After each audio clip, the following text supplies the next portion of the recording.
Cette vidéo est sponsorisée par Nextory, la seule application de lecture en France à vous proposer 250 000 titres sous tous les formats de lecture. Livres audio, e-book, BD, manga, comics, séries audio exclusives, podcasts, magazines et presse.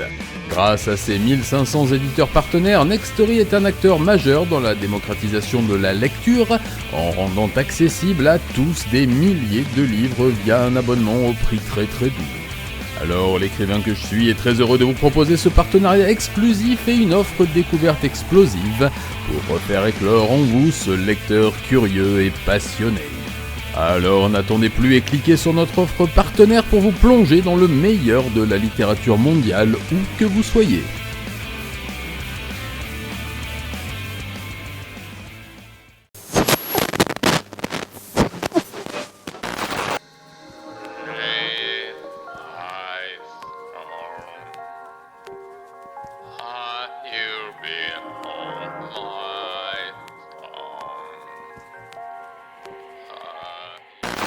Parce que justement, je voudrais qu'on parle un petit peu aussi des croyances en criminologie. Vous allez voir que ça va faire le pont.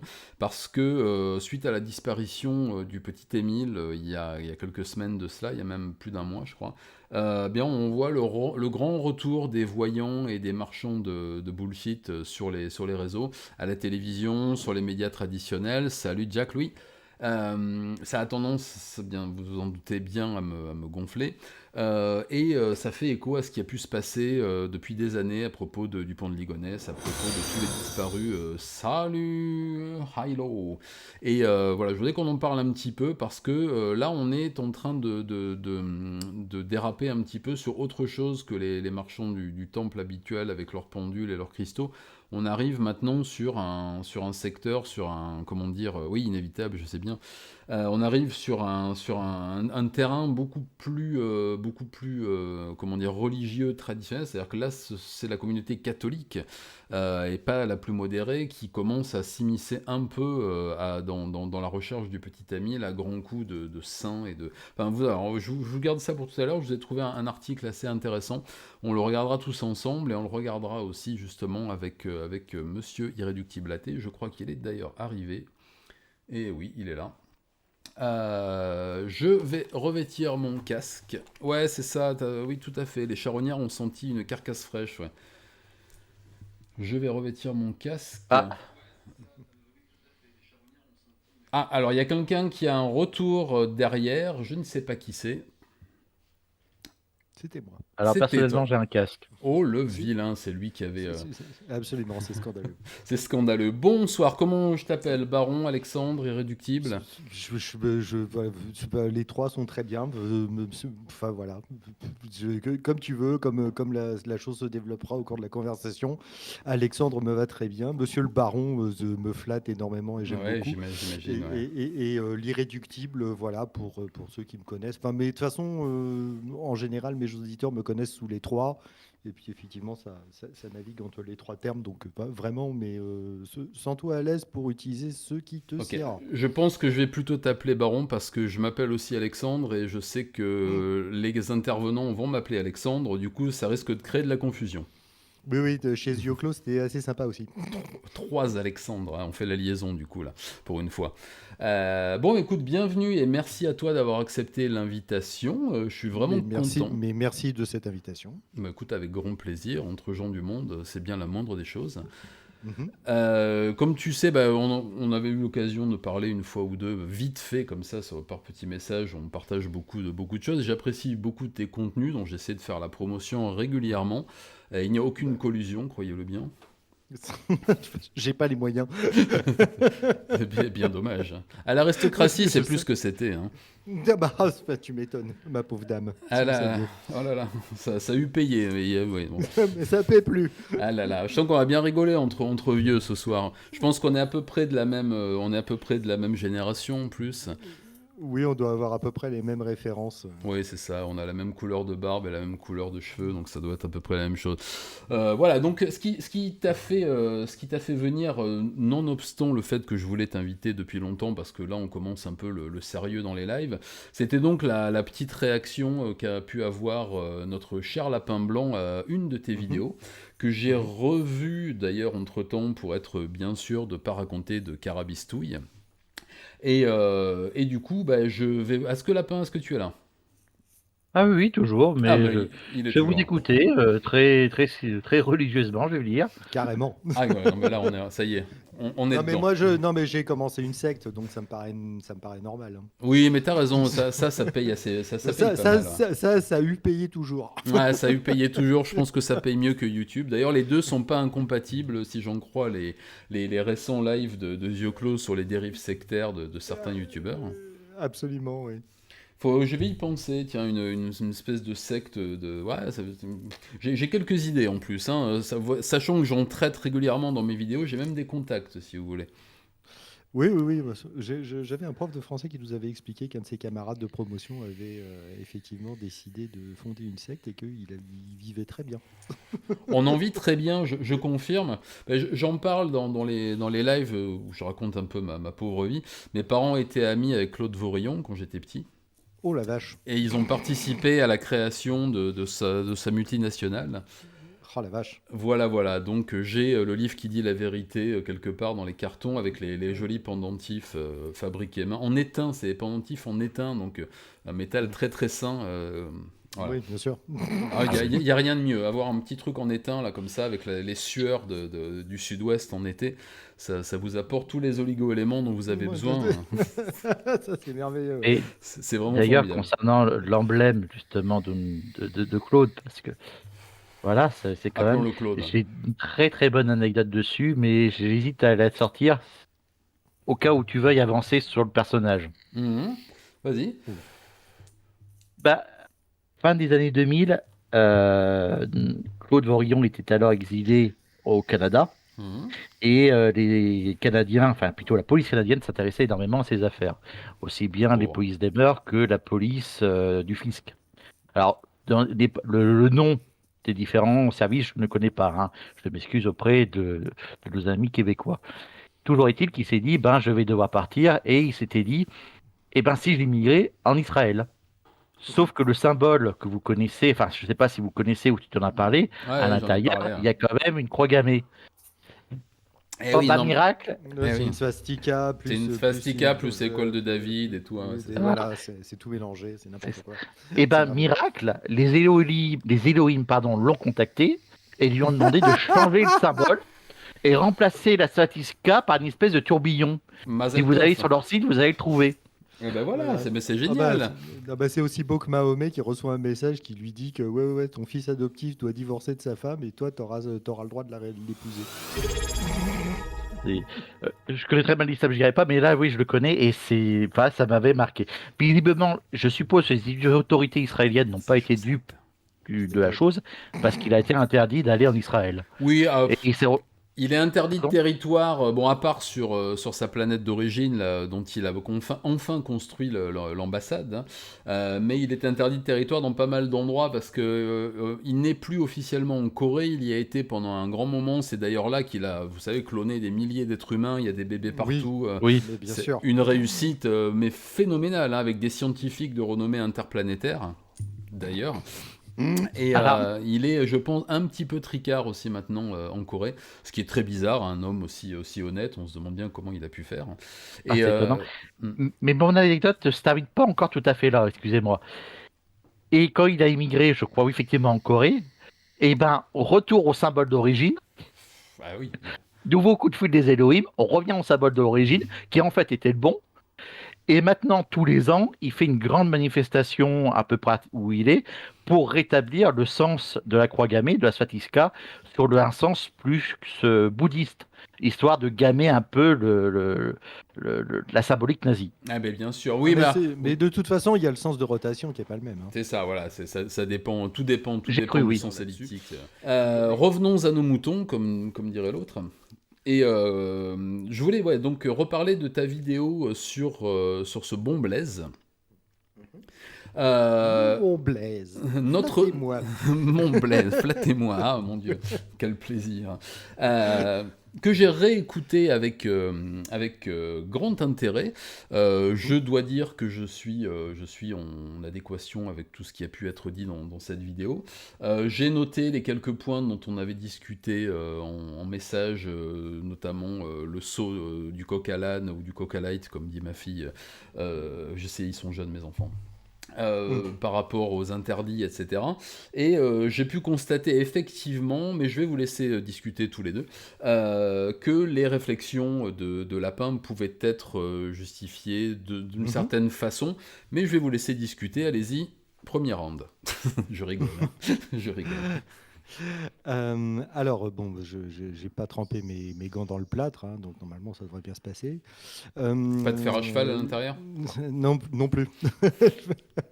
Oh, Non, bah, mais effectivement, sur le coup, faire des erreurs, ça arrive à tout le monde. Sur ces jeux, il y a des vidéos sur lesquelles je bafouille, j'ai pas vu, j'ai oublié une photo, j'ai machin, etc. Faut voir que ça commande, tu le sais, ça demande quand même pas mal de travail et des fois, ben, quand on regarde le truc pour Oui, c'est peut-être une une énième fois. fois, on voit pas le... Voilà, je sais, hein. Ah Tout à fait. merde, j'ai oublié tu sais, une fois qu'elle est mise en ligne, tu te dis, bon, je vais pas la retirer pour ce détail, tant pis, voilà, je ferai un erratum.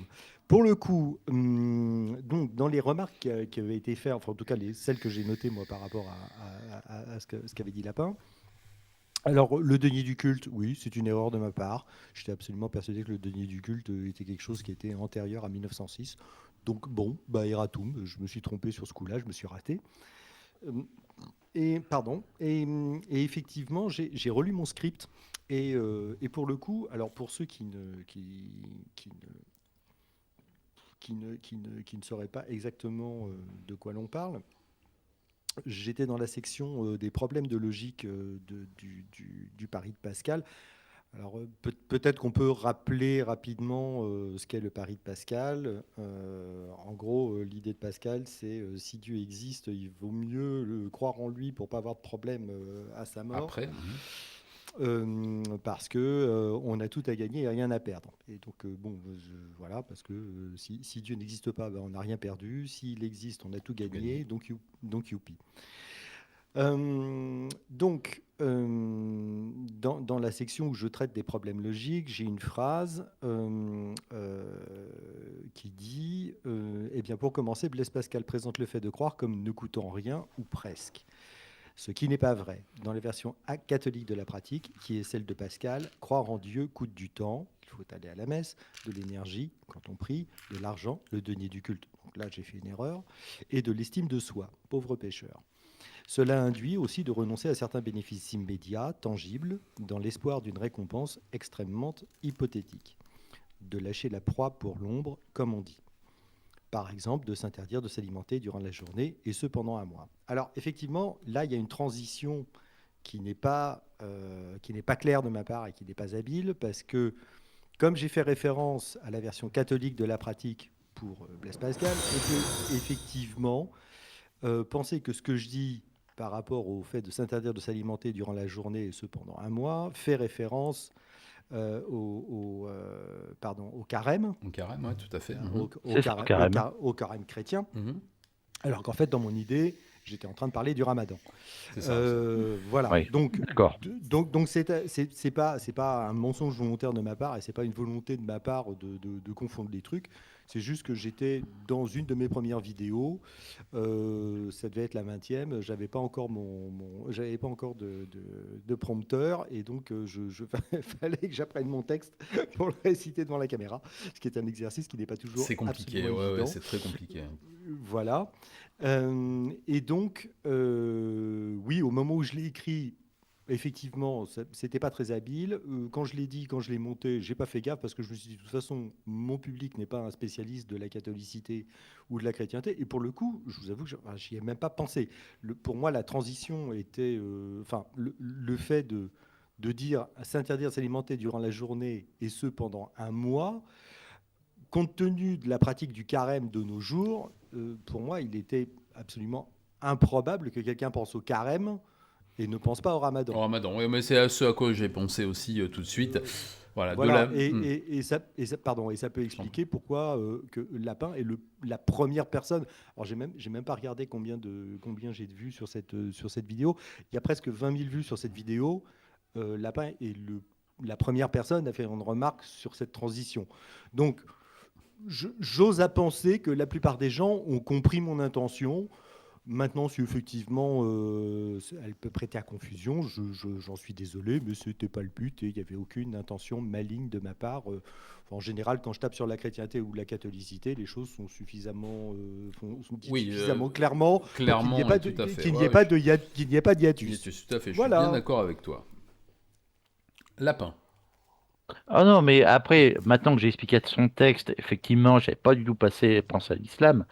Oui, il y a une transition malheureuse. C'est que pas de chance. Moi, j'ai écouté la vidéo et puis j'ai suivi le raisonnement Mhm. parce que tout simplement, si je me lance dans une vidéo, je fais pas les choses à moitié en règle générale. Hmm. Donc j'étais réellement rentré, je me dis mais il est où le problème? Sachant qu'en plus, ça c'est de manière globale, c'est que je vais prendre un exemple, ça sera plus simple. Vous connaissez tous ce joueur du grenier. Mhm. Oui, oui. Il est dans le Panthéon, Il a fait rappelle-toi une de la vie. tier list. Oui. Mais je ne connais pas le baron. Je ne sais pas du tout ce qu'il lui regarde en termes de vidéo. Il avait fait une vidéo sur les jeux religieux de manière Oui, générale. Et il a présenté, tout à fait. Très bonne exactement. vidéo d'ailleurs. Et il a présenté énormément de vidéos qui étaient en fait des jeux euh, chrétiens évangélistes comme étant des jeux chrétiens catholiques. Oui, alors c'est une méprise de sa part. J'ai Exactement, regardé oui. en fait. Tu sais, il y a une rediff de ses live Twitch où il en reparle. On lui a pas mal fait la remarque, effectivement. Moi aussi, rappelle-toi, quand on parlait du satanisme et des évangélistes et des Exact. évangéliques, je me suis pris les pieds dans le tatami plusieurs fois. Bon, vous m'avez repris à grand coup de schlag. Maintenant, je ne ferai Ouais, ouais, plus. non, mais il n'y a pas de... Non, à grand coup de schlag, faut quand même pas... Non. Mais gentiment, parce que si tu veux, en tant que catholique, ce qui m'énerve et ce que je vois de plus en plus, c'est que elle a tendance à récupérer toutes les M des autres religions chrétiennes. Je vous rassure, la religion catholique a assez de M aux fesses pour pas prendre celle des autres. C'est pas moi que je l'ai dit. Je suis pas sûr que la référence aux fesses soit une bonne idée en En l'occurrence. ce moment, non, c'est moi. Bah, c'était pour pas utiliser un autre terme qui est plus Oui, utilisé au niveau de la... oui, oui. Voilà. Bon, C'était ben, pour essayer d'éviter d'être censuré. Oui, puis on est sur Twitch, attention, faut oui, rester. oui, Restons. il faut rester correct. D'ailleurs, ma vidéo sur le rapport Sauvé a été démonétisée. D'accord, bah écoute, oui, non, mais tout cela n'est que très peu étonnant. J'ai remarqué que tout ce qui parlait un peu de ce genre de choses, que ça soit, oui, des rapports, que ça soit aussi enfin, voilà, tout ce qui traite de ça, moi je traite aussi pas mal de la héroïnité. On va pas dire les termes parce qu'il y aura une rediff YouTube, ils aiment pas le mot. En général, soit ça saute, soit c'est démo, soit c'est interdit aux moins de 18 ans. On est bien là-dessus depuis quelques temps. Il y a des contenus qui passent tranquillement, qui sont autrement plus horribles, mais Et ça toxique est et toxique, dangereux. Oui. tout à fait. Ouais, ouais. C'est immonde. Il y a des idées immondes qui passent tranquillement. Ah, Et mais oui, tout le temps. une autre vidéo qui marchait super bien et qui a été aussi, enfin pas strikée, mais justement Oui, démonétisée, ouais, qui était une réponse que je faisais au père Paul, au frère Adrien. Paul Adrien, le fameux copain. Ah, bah. Voilà, parce qu'il avait lancé 7 défis aux athées. Donc c'était une vidéo auquel je répondais à ces 7 défis, justement, notamment sur la résurrection du Christ, etc.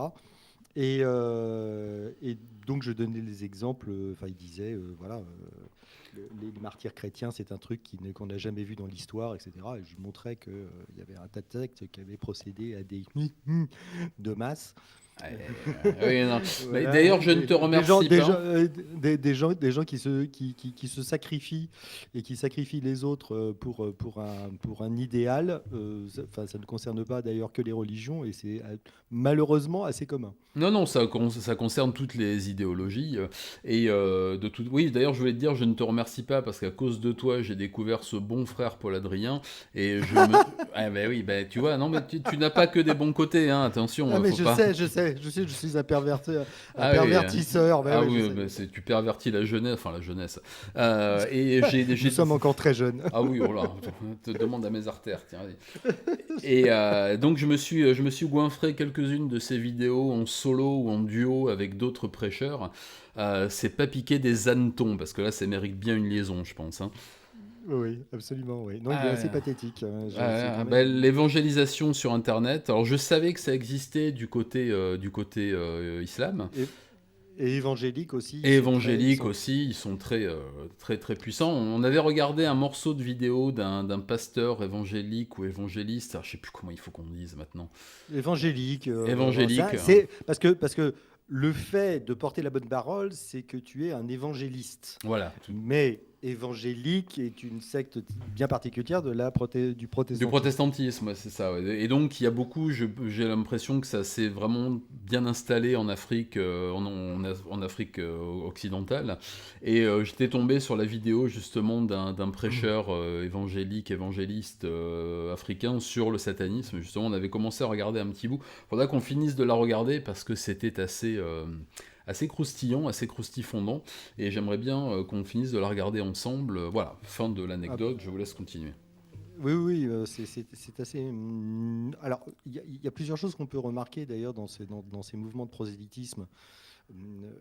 C'est que les islamistes, les prosélytes islamistes, ont repris toutes les bonnes recettes des évangéliques américains dans la façon de parler. Ils reprennent très exactement, par exemple, tous les arguments créationnistes qui ont été développés par les Américains depuis les années 60, on va dire. Oui, oui, depuis les premiers Non, depuis le prêcheurs. début, hein, de toute façon, à l'origine des évangélistes américains, ce ne sont jamais que des protestants anglicans qui ont été virés d'Angleterre parce que justement trop extrémistes. Ah, mais les États-Unis ont été fondés par des sectes de gens qui se sont fait virer de partout d'Europe parce qu'ils cassaient les couilles à leurs voisins. Enfin, c'est très très clair. Hein. Et d'ailleurs, c'est pour ça qu'ils ont été obligés de mettre des lois en place pour que les types se massacrent pas les uns les autres, quoi. Enfin, bon, donc, on sait très bien. Enfin, le pays a été fondé sur des types qui étaient absolument persuadés d'arriver en terre promise, machin, truc chouette. Enfin, la légende de l'Ouest est complètement folle. Exact. Mais pour en revenir à ces façons de faire, j'ai un de mes amis qui est croyant, qui est évangélique, etc. Il est d'origine du Congo-Brazzaville. Mhm. Et lui-même, il grimpe au rideau quand il voit ce qui se passe avec les pasteurs. C'est absolument effarant de voir à quel point mais ils plument leurs ouailles. C'est vraiment, mais c'est absolument effarant. Et parmi les plus grandes fortunes d'Afrique actuellement, alors parmi les gens les plus riches sur la planète grâce à la religion, évidemment, on a quelques Américains, on a du Coréen, mais on a aussi du Nigérian. Voilà, D'accord, effectivement. le Nigeria est un des pays les plus pourvoyeurs de grands pasteurs évangéliques, etc., etc. Et d'ailleurs, je me suis intéressé à un jeune évangélique français. Donc, alors, c'est assez marrant parce que lui est blanc, hein, il est français d'origine, enfin de souche, comme on dit, Mhm. et il a épousé une fille qui est effectivement elle aussi du Congo-Brazzaville. Et toute sa communauté est noire. Il ne s'adresse qu'à une communauté que à la diaspora afro-caribéenne. D'accord, ok, oui, oui, bon, C'est vraiment le cœur de cible, c'est ça. Hein. C'est très très clairement. Et c'est très amusant. Enfin, c'est amusant. Disons que il faut comprendre que la paroisse qu'il est en train de développer, enfin en tout cas son temple et son réseau, fait partie d'un réseau international qui a son origine au Nigeria. D'accord, ok, Voilà. oui. Donc il fait partie d'un réseau en fait, c'est une sorte de franchise, quoi. C'est ça, oui, Mais c'est du broutage catholique, quoi. non, Mmh. évangéliste. Évangéliste, oui, Évangélique. pardon, excuse-moi. Non, parce que c'est vachement important. Oui, je sais que c'est très important, Alors, la différence est cruciale. La différence est cruciale parce qu'en fait, l'Église catholique est en train de se faire tailler des croupières en Afrique par les évangéliques. Et il faut comprendre que les évangéliques sont tous indépendants les uns des autres. C'est-à-dire que chaque secte peut développer son délire dans son coin. Hein, c'est un truc des protestants. Il n'y a pas d'autorité au-dessus. Donc C'est ça, oui. il y a pas d'autorité au-dessus comme dans la papauté ou chez les orthodoxes avec le pope. Alors même si dans les églises orthodoxes, chaque église est plus ou moins indépendante, mais il y a un corpus de croyances enfin, il y a quand même une hiérarchie. Chez les évangéliques, il n'y a pas de hiérarchie. Le meilleur, c'est celui qui fait le plus de pognon. Donc, en fait, ce qui se passe, c'est que beaucoup d'entre eux ont une lecture absolument littéraliste. Littéral, c'est ça. Voilà, ils sont pas mieux que Daesh. Enfin, ils ont le même genre de façon de faire. D'ailleurs, on a très bien vu avec cette fameuse vidéo du mec qui dit la place de la femme, c'est à la cuisine. Oui, tout à fait. Voilà. Oui, c'est pendant un prêche, c'est ça. Et c'est pendant un prêche de pasteur évangélique, très clairement. Et tout le monde est d'accord, hein, les femmes aussi d'ailleurs. Donc ils ont une vision très fermée et ils ont une lecture très basique de la Bible, hein, qui est Premier degré, ils n'ont aucune analyse. Aucune analyse, on est sur le premier degré, c'est la parole de Dieu, c'est la parole de Dieu. On est sur des mecs comme Ken Ham aux États-Unis qui expliquent que l'arche de Noé c'est vrai et que les humains ont vécu avec les dinosaures, et etc., etc., etc. Bon, donc voilà, ils sont pas encore très importants en France. Il faut quand même pas oublier un détail, c'est qu'il y a 4 ans, il y avait une statistique qui était sortie et qui expliquait qu'il y avait un temple évangélique qui s'ouvrait tous les 5 jours en France. J'ai vu ça passer effectivement, et c'est vrai que depuis que je suis rentré en France, donc il y a quelques mois, j'ai commencé à voir quelques prêcheurs dans les rues. Ils font un peu comme les Jéhovah, parce que les Jéhovah ne font plus de porte-à-porte depuis la Covid, ou le Covid comme vous voulez. Et donc maintenant ils installent des espèces de tréteaux là dans les rues avec des petits... vous avez la tour de garde gratos, alors ils offrent pas un coup à boire. Ça date d'avant la pandémie. Hein. Ah, ils le faisaient avant, d'accord. Parce qu'au Japon, ils le faisaient pas. Oui, ça faisait au moins 15 ans qu'ils le font. Moi, j'étais dans un grand magasin à côté de la gare Saint-Lazare. À Paris. Ils le faisaient, d'accord. Voilà, parce que en fait, tu peux pas faire de démarchage. Tu n'as pas le droit de faire de démarchage dans la rue. Tu n'as pas le droit de solliciter. Non, t'as pas le droit. C'est un peu comme la prostitution. Tu n'as pas le droit de solliciter. Par contre, si on vient te chercher, là, tu as le droit de dire oui et de demander du pognon. Ouais, je sais pas si c'est un effet loupe, mais j'ai l'impression, moi, depuis que je suis rentré, de voir plus de paroisses traditionnalistes avec un retour du clergé et de la soutane pour les jeunes curés, avec pas mal de messes en latin dites un peu partout, des écoles hors contrat qui ont l'air de fleurir dans les campagnes du sud-ouest beaucoup plus vite que les cèpes, et c'est bien dommage. Est-ce que c'est une réalité ou est-ce que c'est juste moi qui m'intéresse de trop près à tout ça Non, je suis d'accord avec toi. D'accord, donc je pense aussi peut-être une défaite, entre guillemets, peut-être du dogme général et du Vatican, parce que ce sont des institutions, que ce soit Saint-Pédis, Saint-Pierre, etc., qui sont hors Vatican, on est bien d'accord. Alors moi j'ai une autre analyse, mais je vais laisser la main. Allez-y, analysez les amis. Ah non, mais officiellement ils sont hors du Vatican. Après, l'ennui, c'est que il y a quand même une sympathie de la part de quelques prélats vis-à-vis de ces mouvements. Ça, c'est une certitude.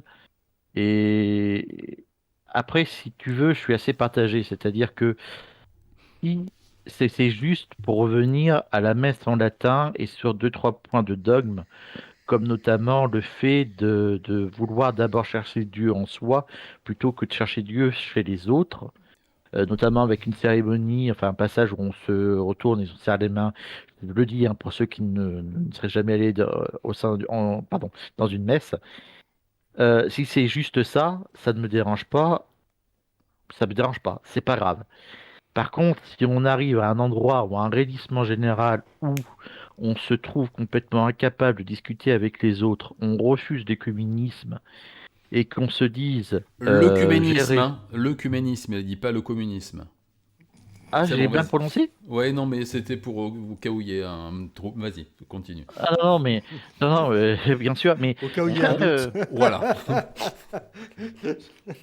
Et moi, c'est pas ma vision du catholicisme que j'ai. Je suis très bien avec le dogme actuel. Comme je l'ai dit, il y a des choses quand même que dans l'Église où qui ne sont pas bien et que j'aimerais voir évoluer, ou en tout cas que l'Église se mette à réfléchir. Et le problème, c'est que ce n'est pas le moment. C'est je vois bien que l'Église va forcément se raidir, si tu veux, sur certains sujets, sous les coups de butoir en interne, Attention à ton justement comme tu vocabulaire, hein. disais. Pardon? Non, non, rien, c'était une blague pas drôle du tout. Vas-y, continue. Se ré- Se euh, raidir, les coups de butoir, ça, je trouve que ça D'accord, commence à prendre désolé. un J'avais pas virage pensé à un peu celle-là. trop Ouais, ouais, ouais, ouais, ouais, s'il vous plaît, on arrête un Non, petit non, peu. ça fait trop Avec les Vatican II, là. sous-entendus Ouais. graveleux, ça suffit, quoi. Non, mais c'est en interne vis-à-vis des personnes qui veulent retour à un catholicisme plus dur, soi-disant pour se protéger, et par rapport justement aux évangélistes qui, malheureusement, viennent prendre des parts de marché. Alors, c'est pas un beau terme, c'est pas tout à fait ça, mais je pense que ça vous transmet l'idée. Oui, mais C'est-à-dire que ça c'est une détourne les gens. réalité, hein, c'est une réalité. Moi qui suis un athée aussi convaincu et militant, je me rends bien compte qu'on est vraiment dans une guerre de territoire, comment dire, de marché, De vraiment. territoire et d'influence Et et de part de marché, d'influence, ouais, tout à absolument. fait, parce que le territoire donne l'influence, l'influence donne le pouvoir donne l'argent, le marché. Enfin, comme on disait dans la pub Audi, il a l'Audi, il aura la femme. Là, ça, on est un peu C'est ça. dans le même délire.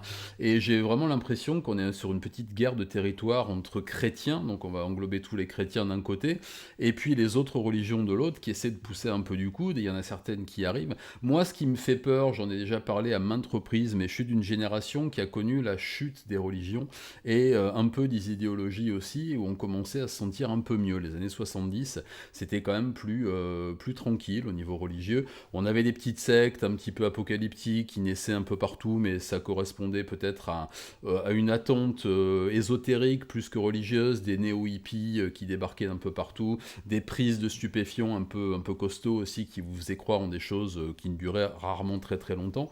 Et je pensais qu'on en avait terminé un peu avec tout ça, avec les régimes totalitaires. Bon, il y en avait plein dans les années 70, mais petit à petit, bon, ça commençait à passer un peu, les religions commençaient à passer un peu, on voyait une chute d'à peu près toutes les grandes religions abrahamiques dans le monde, et puis j'ai pas compris à quel moment on était reparti dans une logique d'ascension d'adhésion à tous ces dogmes qui sont beaucoup beaucoup plus durs que ce qui pouvait être quand moi j'étais gamin et que je suis comment dire, de culture catholique, hein, mes parents.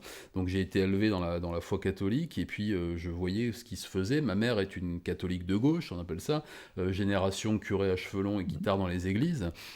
Voilà, et j'ai une autre partie qui est beaucoup plus rigoriste, mais rigoriste à l'ancienne. Et je me rends compte que dans toutes les religions abrahamiques qui sont encore en activité, c'est-à-dire toutes, hein, comment dire, le fondamentalisme est de retour et il a même tendance à s'accentuer un peu partout. Et moi, je voudrais juste votre avis. Toi, Baron, en Alors, tant qu'athée militant, et toi, Lapin, en tant que catholique, enfin en tant que croyant catholique, je ne voilà. suis pas croyant. Je t'ai déjà dit, j'essaie d'être un bon catholique, je suis un très mauvais croyant.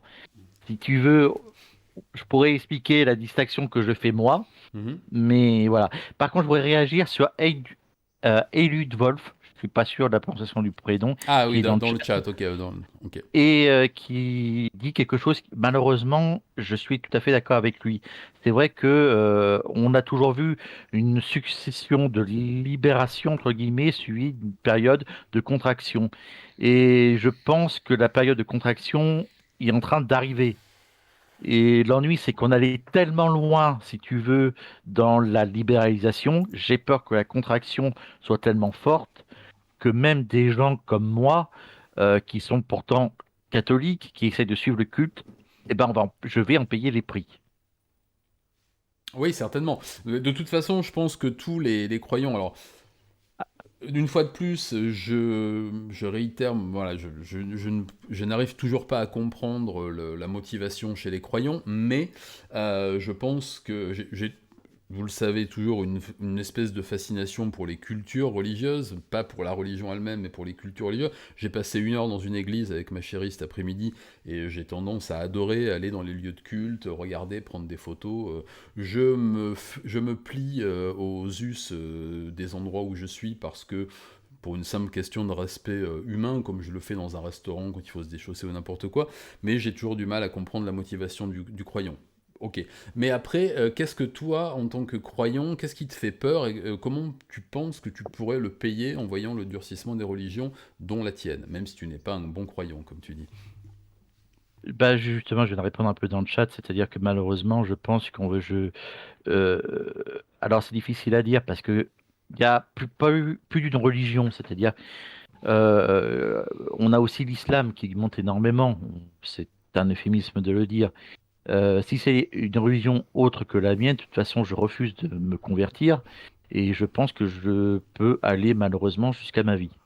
Je le pense sincèrement. Mais alors, si tu refuses de te convertir, ça veut dire que c'est une question de dogme ou une question de croyance. Est-ce que si tu te convertissais, tu croirais en un autre Dieu ou est-ce que tu penses que le Dieu abrahamique des religions abrahamiques est le même? C'est ça qui m'intéresse justement dans le fonctionnement intellectuel et... Alors, Bonsoir. je vais faire un petit 36-15 ma life, je suis désolé Non, mais d'être on est là pour ça, un vas-y. peu emmerdant. Euh, je n'y suis pas croyant, c'est-à-dire que tout ce qu'on m'a présenté comme étant des miracles, des preuves que Dieu existe, je n'y voyais que des tours de passe-passe et je continue encore à n'y voir que des tours de passe-passe, notamment les noces de Cana.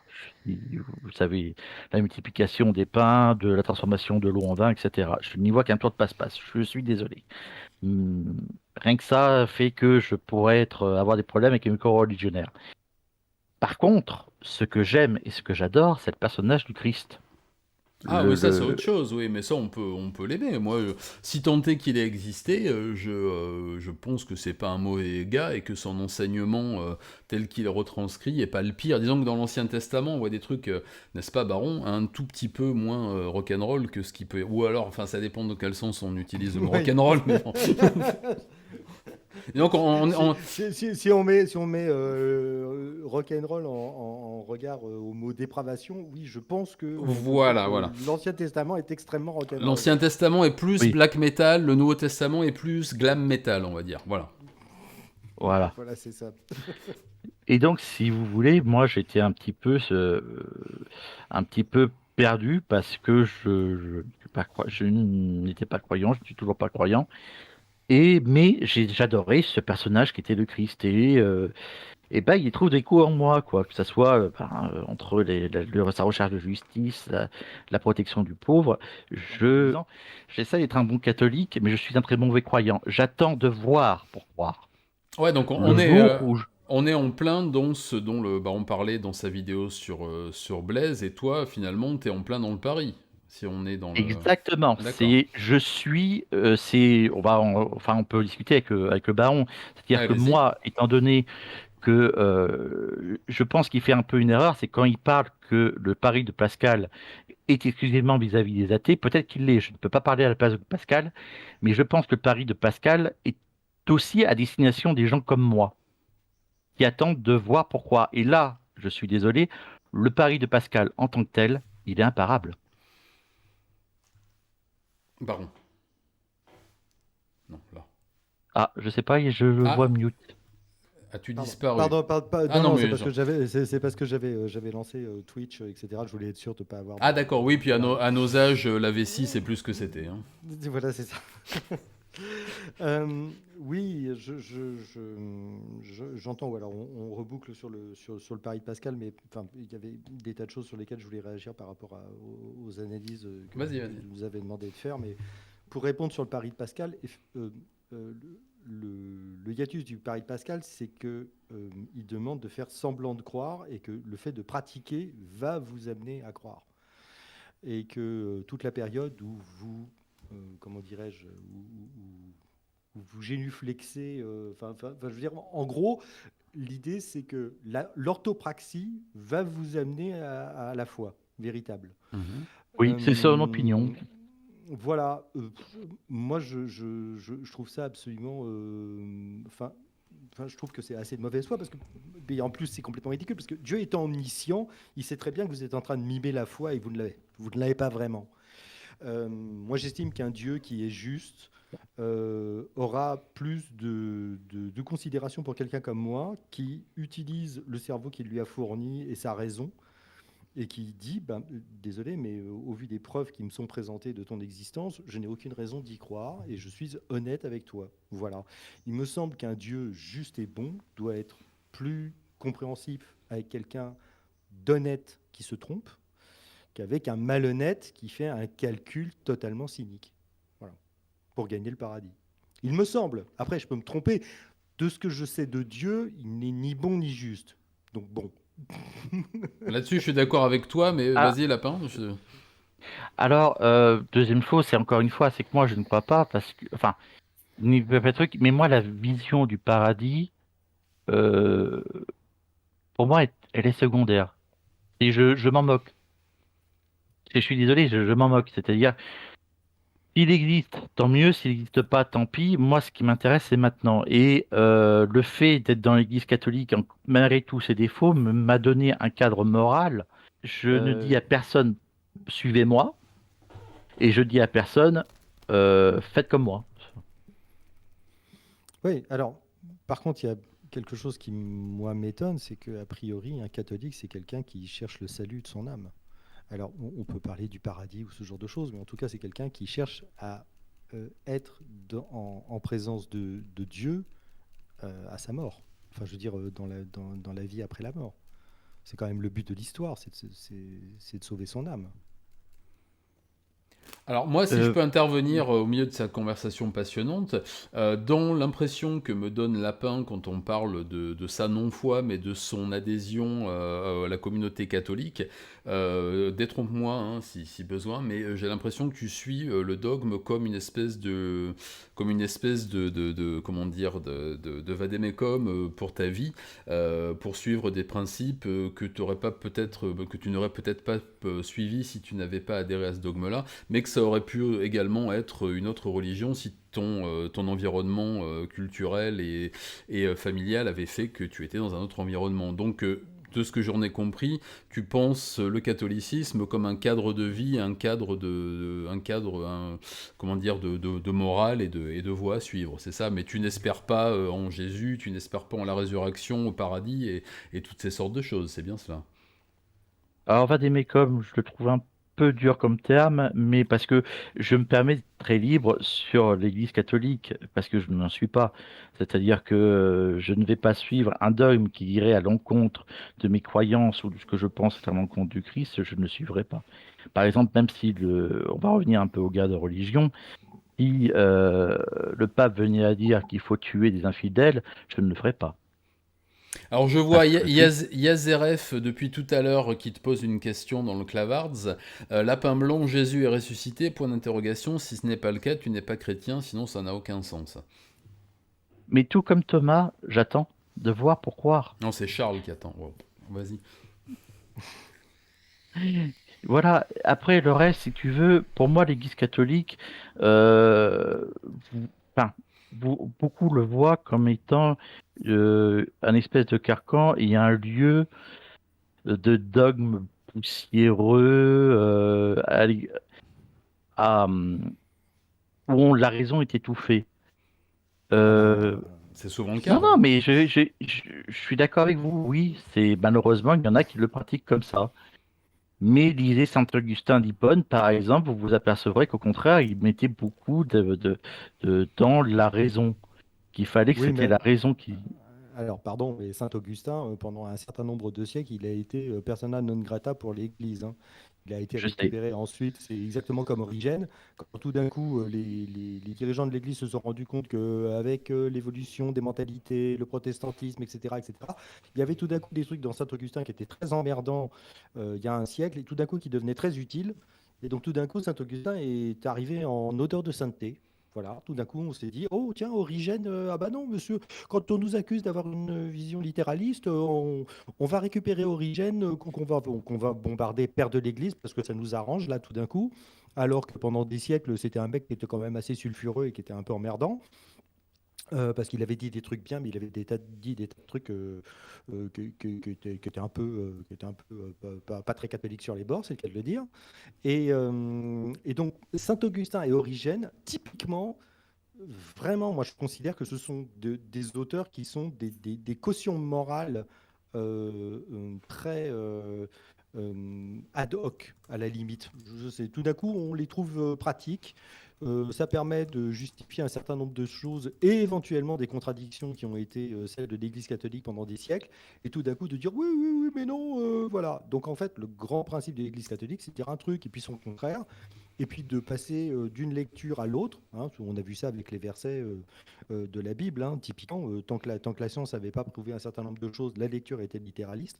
Et à partir du moment où la science a prouvé que cette lecture littéraliste était complètement ridicule, comme les grands prélats tiennent absolument à être pris pour des grands intellectuels et des gens très intelligents et sérieux, eh ben, tout à coup, oh oui, mais non, mais absolument pas. Mais donc, regardez, nous avons des auteurs, il y a 5 siècles, qui disaient déjà qu'il fallait avoir une lecture qui n'était pas bassement littéraliste de textes et tout, patacou. Enfin, euh, je trouve ça un petit peu facile. Voilà, parce que quand on lit les textes d'Origène et l'histoire de leur intégration, et puis non, et puis oui, etc., etc., au sein de l'Église catholique sur le fait d'être des pères de l'Église, et puis ils n'en sont pas, et puis ils le sont un peu, et puis ils sont un peu plus, et puis ils le sont un peu moins, et puis machin.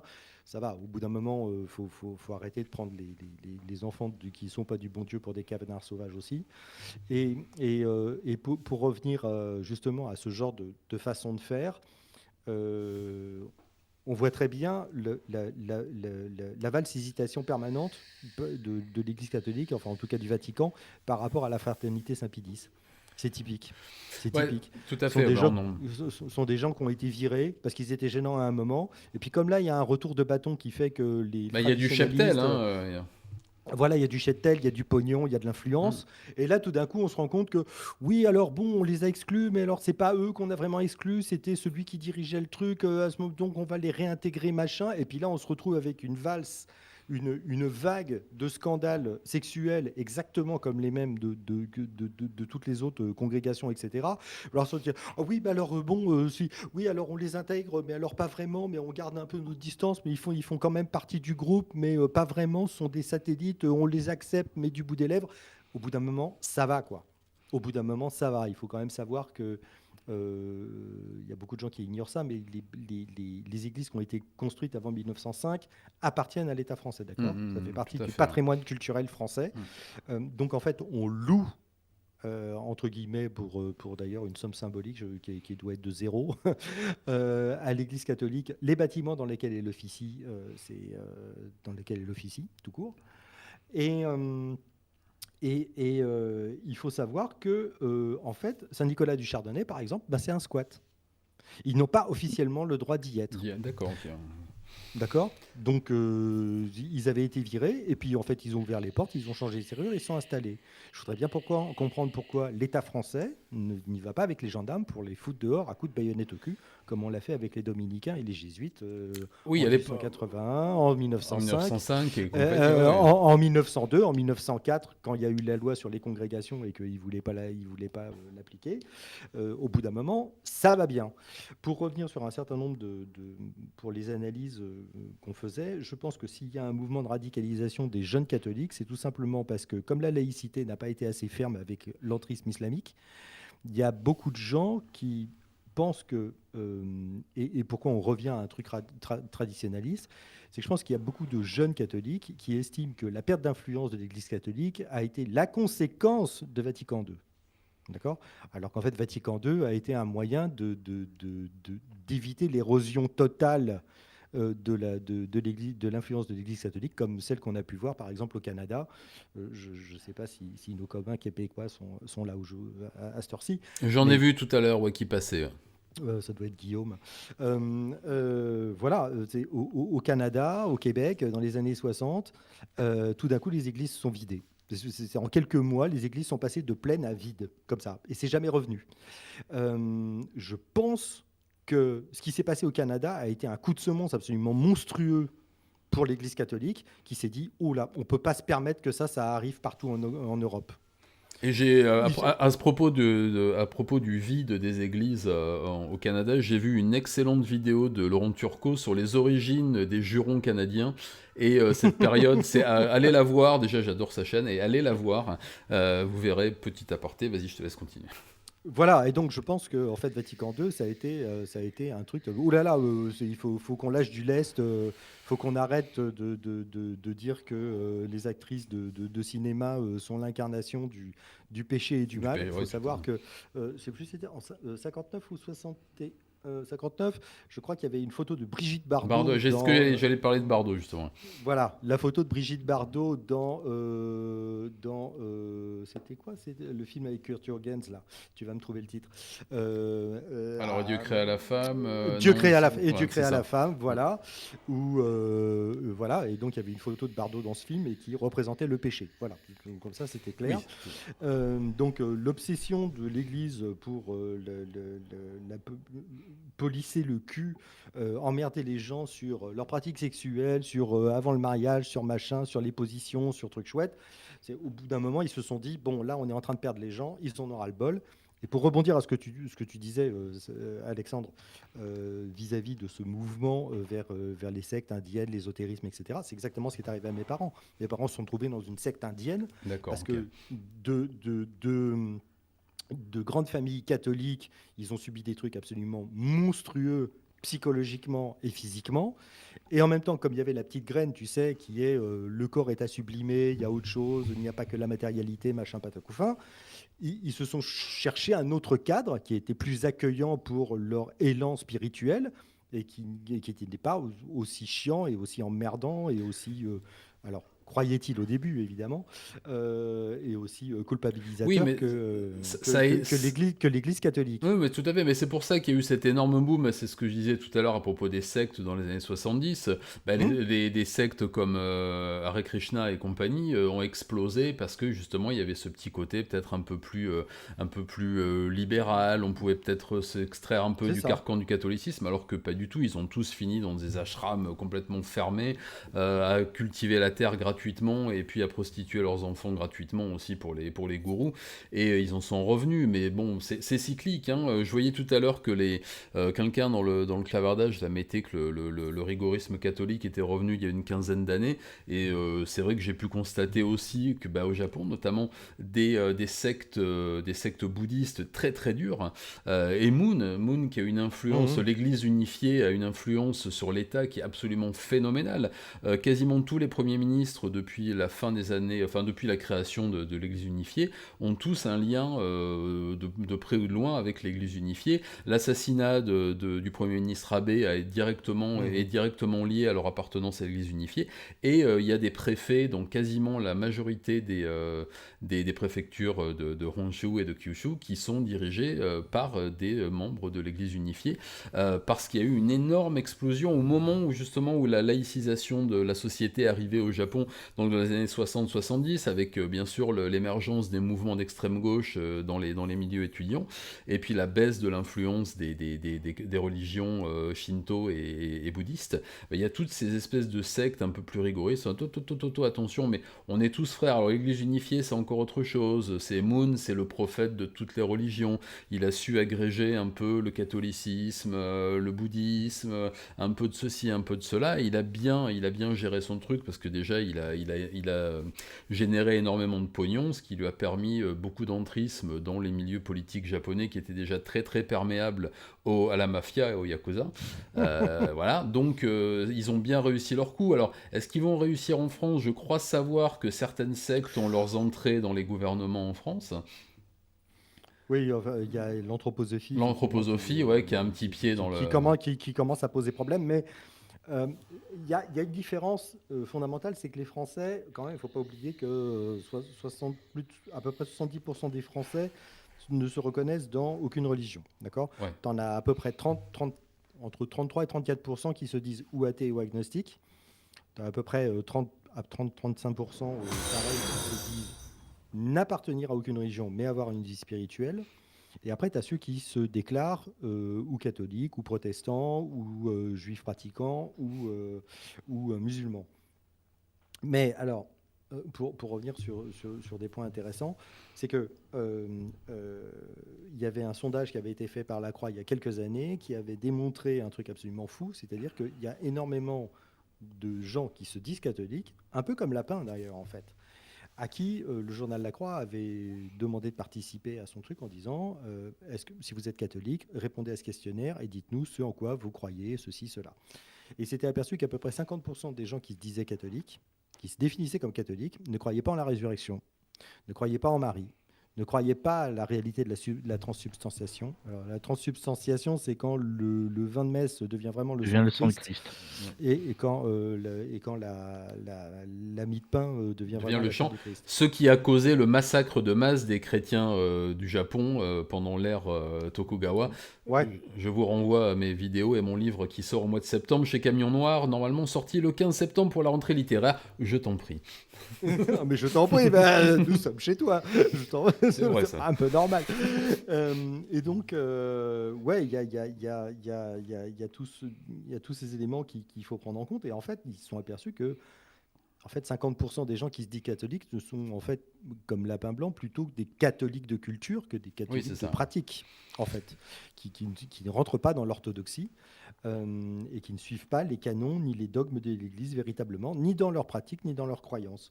Donc, tout de suite, ça te Et dit, ok, présomptueux, bon, mais bon. tous ces gens-là, en fait, devraient faire partie des 34% qui ont une vie spirituelle, mais qui, en fait, font pas vraiment partie de l'Église. Bon, on peut dire ça aussi. Alors après, le, le niveau de pratique, évidemment, rentre énormément en ligne de côte. Mais par exemple, on peut se dire que chez les musulmans, le niveau de pratique et d'orthodoxie est vachement plus Plus important que chez élevé, les ouais, tout à fait. catholiques, et qui est à peu près équivalent avec celui des juifs vraiment pratiquants, et qui est à peu près équivalent de celui des évangéliques réellement pratiquants.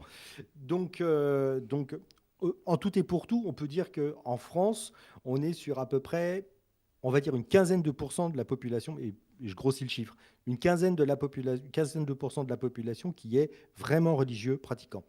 D'accord. Le reste, c'est des gens qui veulent juste qu'on leur foute la paix et qui aiment bien l'idée qu'il y a un Dieu créateur qui, de temps en temps, s'occupe de leur nombril, pour pas dire autre chose. Et voilà. Mais effectivement, pour revenir sur le sujet de la radicalisation, de la pratique, de la lecture, et surtout chez les jeunes, il y a quelqu'un qui a partagé sur Twitter un space de Cato Tradi. Ces gens ont une vision qui est exactement celle des islamistes, c'est-à-dire qu'ils sont antidémocratiques, Ah oui, oui, anti-républicains, tout à fait, je suis tout à fait d'accord. Ouais. qui sont dans une logique d'affrontement. Alors, soyons clairs, ces gens sont dans une logique d'alliance temporaire, tactique, avec les extrémistes, enfin avec les islamistes, soyons clairs. Éventuellement, alors je ne sais pas, pour renverser le gouvernement ou mettre en place une théocratie parlementaire, j'en sais rien. Oui, Mais parce en que tout ça, cas, ils font partie de ce renouveau de gens qui sont contre justement la séparation du sacré ouais, et du gouvernement du temporel. et du temporel et qui sont pour un retour à un gouvernement qui soit religieux. Je l'entends régulièrement. On m'a fait découvrir dernièrement quelqu'un qui aimait depuis le Québec justement avec Brico Marché là, tu sais, le moustachu qui fait du développé couché là. Ah oui, Voilà. oui, oui, qui discute avec Raffray, oui, oui, bah, c'est le génie, Voilà, le des génie alpages. incompris des Voilà, alpages, c'est voilà. ça. Voilà, c'est ça. C'est lui-même qui est parti s'exiler au Texas chez les croyants et qui regrette. Là, on m'a envoyé des liens vers une radio libre là, dans laquelle il discute avec un exilé français au Québec et où il regrette le temps, Le temps béni. le temps béni. Voilà, on n'est plus sur l'AOF mais sur autre chose là. Et effectivement, j'ai un peu suivi les liens qu'il y avait dessous, regardé ce qui se disait. Il y a un retour à ça chez une jeunesse qui m'a l'air un peu paumée aussi, un peu en perte de repères. Mais qui a besoin d'idéal. Et qui a besoin d'idéal, voilà, tout Il y à avait fait. l'idéal communiste. Il y avait l'idéal communiste. Il y avait l'idéal communiste qui s'est effondré avec le rapport Khrouchtchev et qui se casse. Enfin voilà, il y a plus d'élan. Les gens ont besoin de participer à quelque chose de grand pour se grandir eux-mêmes. Enfin voilà. Donc l'appétence, enfin l'esprit humain a une appétence à la croyance. Donc voilà. Et quand tu lui proposes un destin, un projet, un truc comme ça, les gens adhèrent, évidemment. Ça me grandit, je participe à quelque chose de grand, de beau, de bon. Alors, il y en a, c'est sauver la planète en aspergeant des Des tableaux de avec de la maître avec de la peinture. peinture. J'ai vu un autre hier, là, ou avant-hier. Hein. Voilà, ou en perdant des mains sur du bitume. Enfin bon, voilà, chacun ses martyrs. Mais d'autres, ben, c'est en posant des bombes au nom d'Allah, et d'autres, c'est, ben, pour l'instant, ils sont pas encore trop violents, mais en fomentant des trucs pour renverser les gouvernements. J'insiste toujours parce que c'est une pensée qui... euh, beaucoup de gens se disent, oh, mais il exagère, machin, truc chouette. Il y a chaque année une manifestation qui s'appelle le RAMF, le Rassemblement annuel des musulmans de France. D'accord? Soyons clairs, c'est un truc qui est, comment dirais-je, organisé Merci par, Baguette. qui est organisé par l'UOIF ou le CFCM, etc., etc. Donc, en fait, par des institutions, enfin des représentations musulmanes qui sont complètement noyautées par les frères musulmans, comme l'a démontré Florence Bergeau-Blaclair dans son bouquin. Plusieurs fois, j'y suis allé, moi, comme on dit, comme les jeunes disent, en soum soum, pour aller écouter un peu ce qui se passe. Il y a quelques années, donc, j'avais assisté à une petite conférence et enfin un café de discussion où il y avait un certain nombre de personnes, dont par exemple Galeb Benchek, hein, qui est toujours présenté comme étant un réformateur très gentil, voilà, intellectuel, formidable, etc. Et donc un certain nombre d'autres personnes, et dont un mec qui s'appelle Hassan Iquioussen, d'accord, qui a Oui, été ok, viré il y a pas... oui, oui, j'en ai entendu Voilà. parler, lui, les courses en mobilette et tout là. Voilà, donc Hassan Iquioussen a été viré il n'y a pas Attends. très longtemps. Et il se trouve que Hassan Iquioussen était professeur d'éthique musulmane dans un lycée, le lycée Averroès de Lille. D'accord. Il y a quelques années, il a laissé son poste à un jeune homme qui s'appelle Sofiane Medziani. Et Sofiane Medziani, eh ben, est invité toutes les années au rassemblement annuel des musulmans de France. Alors, ce qui est intéressant dans ce truc, c'est que ça se passe au Bourget, hein, il y a des tas de salles, etc. etc. Évidemment, ce n'est pas dans les grandes conférences qui se disent des choses intéressantes. Dans les petites salles où Sofiane Medziani parle, qui sont toujours bourrées à craquer, Sofiane Medziani a écrit ce truc. Merci à l'envers, donc qui s'appelle Petit manifeste contre la démocratie. Voilà. Alors comme ça, le programme est clair. Ah oui, Voilà. effectivement, ouais, oui, d'accord, Voilà. Ouais, Et oui, donc, la messe est dite, comme on dit. voilà, la messe est dite. En gros, le mec est en train d'expliquer que le seul moyen d'avoir une société équilibrée, c'est qu'elle soit dirigée par des gens éclairés spirituellement qui seraient choisis. Choisis par qui? Comment? On va pas s'arrêter à des détails comme ça. On verra On verra le quand moment venu, oui, oui, bien sûr. Oui. on verra quand on va venu, mais tu peux évidemment supposer que le truc sera œcuménique au départ et que très rapidement, on n'aura que des musulmans. Ben oui, parce qu'ils sont quand même Mais, supérieurement, oh, moi, je pense qu'ils spirituellement supérieurs. et je pense qu'ils vont choisir des grands philosophes, des sociologues, des scientifiques pour diriger, peut-être une IA. Non, ah bon, non, pardon, non, non, d'accord. Je ne suis pas certain. Non, bah, pardon. Et donc voilà, donc, je pense que la plupart de nos politiques ne savent pas ce que pensent ces gens. La plupart de nos représentants ne savent pas ce que pensent ces gens. La plupart de nos politiques sont des gens raisonnables qui pensent qu'on peut discuter raisonnablement avec ces gens-là. Ces gens-là ne raisonnent pas. Ces gens-là sont dans un projet de conquête. Ils font partie d'un grand plan. Ils font partie d'un idéal. Et leur idéal, c'est que la loi, alors ça peut être celle d'Allah, ça peut être celle de Yahvé, ça peut être celle de Jésus-Christ, que le royaume de Dieu s'installe sur terre. Sur Terre, oui, bah, D'accord. c'est pour ça, comme tu dis tout à l'heure, je pense qu'il y a bien sûr un projet commun entre toutes ces idéologies fondamentalistes qui sont en train de revoir le jour.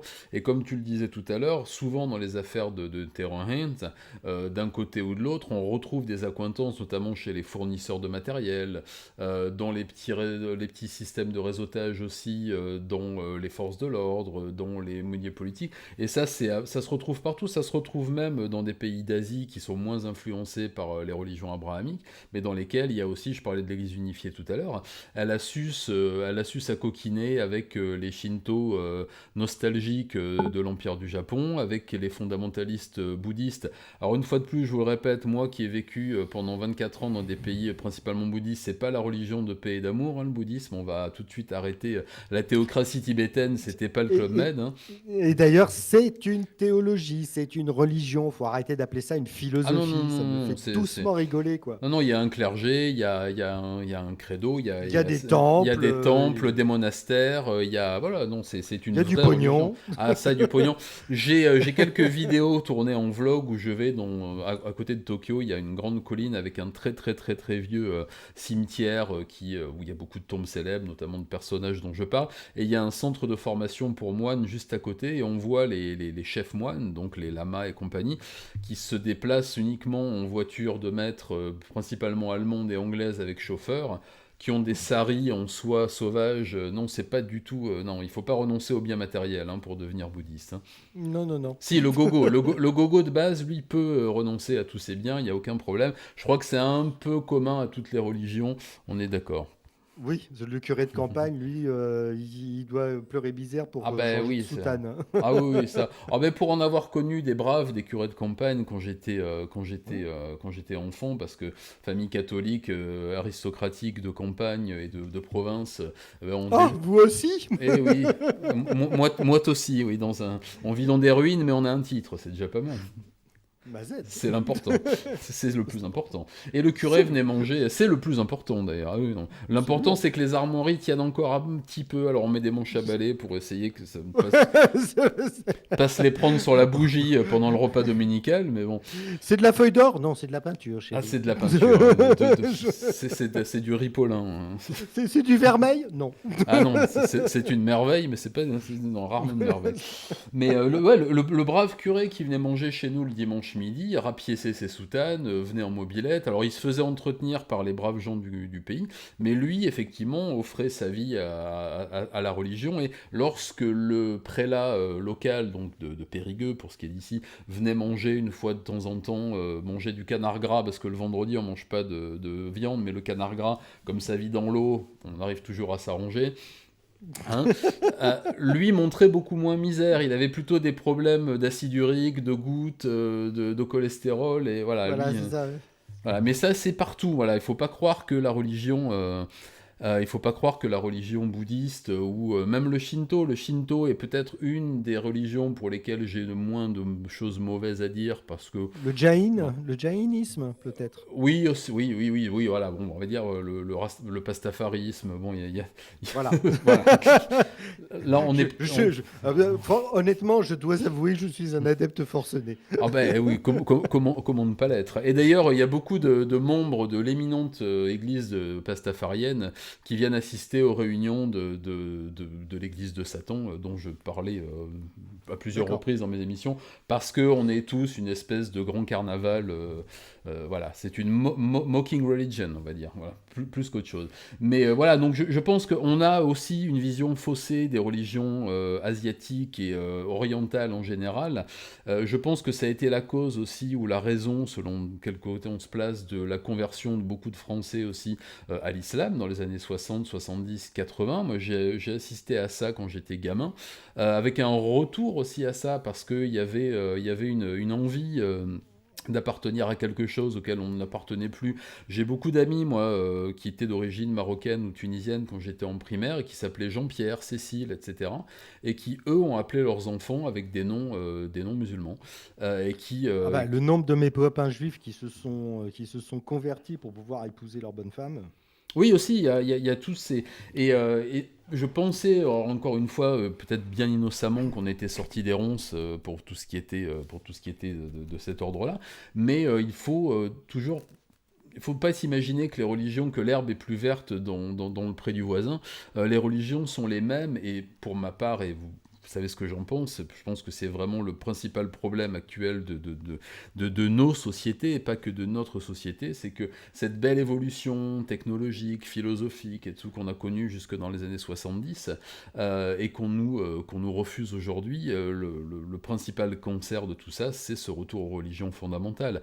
Et c'est en ce sens, justement, que j'essaie, moi, de discuter avec vous le plus souvent possible et que j'ai voulu inviter le baron ce soir pour qu'on puisse en parler aussi. Et je suis très heureux qu'on ait pu le faire. Ça fait déjà 1h30 qu'on parle, on en a dit des choses, dis donc. Et on n'a même pas abordé les sujets du jour, à mon avis on n'en parlera même pas, pour vous dire à quel point... Ah bon, monsieur, voilà. Mais alors, c'est pas pour dire, mais j'ai l'impression qu'on a été un petit peu bavard et peut-être moi un petit peu trop, et que du coup, comme Lapin est quelqu'un de très poli, il n'a pas osé nous interrompre pour préciser des choses. Mais je Ah vois bah écoute, dans Lapin, je vois que dans t'es le mute. chat.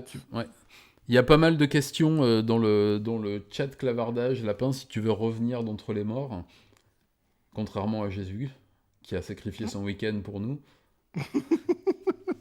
Oh, c'est laid, c'est bas. Oui, il est 21h34.